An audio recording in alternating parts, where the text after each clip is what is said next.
নমস্কার, আমি আশালতা। আজকে আমি আপনাদের মটন সালাদ রেসিপি করে দেখাবো। দুর্দান্ত খেতে আর খুব সহজভাবে আমি বানিয়ে দেখাবো। খুব কম সময়ের মধ্যে এই রেসিপিটা বানানো যায়। তো চলুন দেখে নেওয়া যাক এই রেসিপিটা কিভাবে বানাতে হবে। তো প্রথমে আমি কড়াইয়ে দিয়ে দেবো সর্ষের তেল। অল্প তেল দিলাম। তেলের মধ্যে দিয়ে দেবো একটা তেজপাতা, একটা শুকনো লঙ্কা, 3-4টে লবঙ্গ, একটু দারচিনি, 2-3টে এলাচ আর একটু জয়িত্রী। এটা দিয়ে দেবো। 10-15 সেকেন্ড ভেজে নেব। এবারে আমি দিয়ে দেবো মটনটা। এখানে আমার 700 মটন আছে, এটা আমি দিয়ে দিচ্ছি।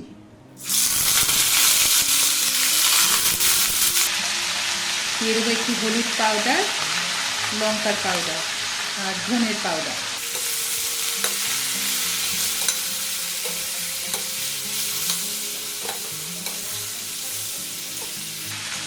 একটু কষে নেব। এবার আমি এখানে দিয়ে দিচ্ছি আদা, রসুন আর কাঁচা লঙ্কা বাটা 1 চামচ দিয়ে দিচ্ছি। আর দিয়ে দেবো অল্প একটু পেঁয়াজ। এখানে আমি একটা পেঁয়াজ দিয়ে দিচ্ছি। এটা ভালো করে কষে নেব।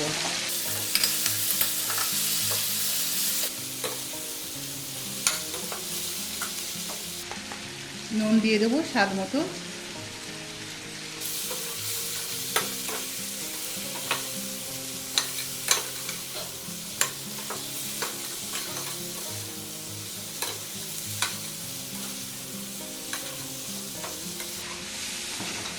এটা কষা হয়ে গেছে। এবার আমি এটা প্রেসার কুকারের মধ্যে দিয়ে দেবো।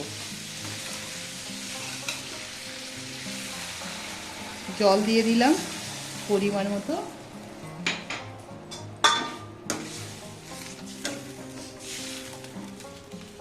নিজেদের পছন্দ মতন গ্রেভিটা করতে পারেন।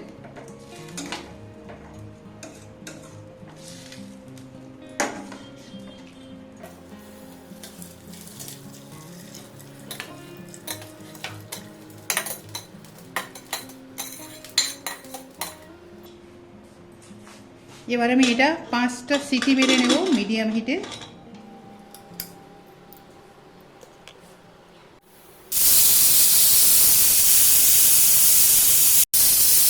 আমি এখানে 4টে সিটি মেরে নিয়েছি। এখন নামিয়ে নেব। এটা ঠান্ডা করতে রেখে দেব। আবার আমি এই কড়াইয়ের মধ্যে অল্প তেল দিয়ে দিচ্ছি, সর্ষের তেল। তেলের মধ্যে দিয়ে দিচ্ছি অল্প জিরা। এখানে আমি একটা মশলা রেডি করে নেব। এখানে আমি দই নিয়েছি, টক দই নিয়েছি 3 টেবিল স্পুন। এবার এর মধ্যে আমি দিয়ে দেবো কিছু মশলা। দিয়ে দিচ্ছি লঙ্কার পাউডার, ধনে পাউডার 2 টিস্পুন দিলাম, হলুদ পাউডার, কাশ্মীরি চিলি পাউডার। এটা দিয়ে দইটা খুব ভালো করে মিশিয়ে নেব। এতে কি হবে, দইটা কেটে যাওয়ার ভয় থাকবে না আর মশলাটাও খুব ভালোভাবে মিশে যাবে। এবার আমি দিয়ে দেবো এর মধ্যে 2টো বড় সাইজের পেঁয়াজ কেটে নিয়েছি, দিয়ে দেবো।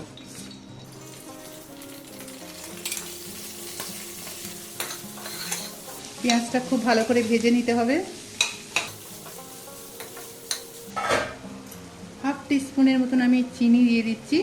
দই দেওয়া আছে এটা ব্যালেন্স করার জন্যে। আপনাদের যদি পছন্দ না হয় না দিলেও চলবে, ভালো লাগবে। তো আমি দিয়ে দিলাম 1/2 টিস্পুনের মতন চিনি। আর কালারটাও খুব সুন্দর হবে। আরও একটু কষে নেব। মটনটা ঠান্ডা হয়ে গেছে। এবার আমরা এটা খুলবো ঢাকনা। মটনের পিসগুলো একটু কষে নেব।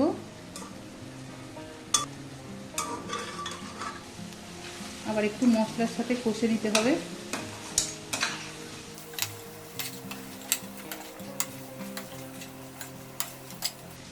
তো মাংসটা আমি 2 মিনিট কষে নিয়েছি।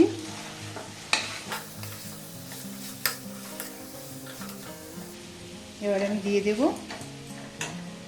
প্রেসার কুকারে যে মাংসের গ্রেভিটা আছে এটা দিয়ে দেবো এর মধ্যে।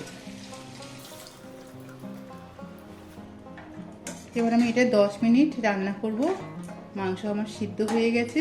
আপনাদের যদি দেখেন মাংসটা সিদ্ধ হয়নি অত, তাহলে আরও একটা প্রেসারে সিটি মেরে নিতে পারেন।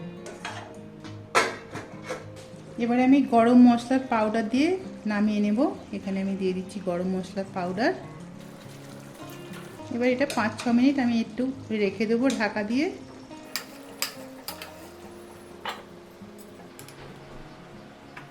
তো এইভাবে আপনারা মটন সালানা রেসিপিটা বানাবেন, আশা করছি ভালো লাগবে। আর কেমন লেগেছে এই রেসিপিটা কমেন্ট করে আপনারা জানাতে পারেন। আমার এই রেসিপিটা যদি আপনাদের ভালো লাগে তাহলে লাইক করবেন, শেয়ার করবেন, সাবস্ক্রাইব করবেন আর আমার বেল আইকনে ক্লিক করবেন, তাহলে নতুন নতুন ভিডিওর সাথে আপনারা আপডেট থাকতে পারবেন। নমস্কার।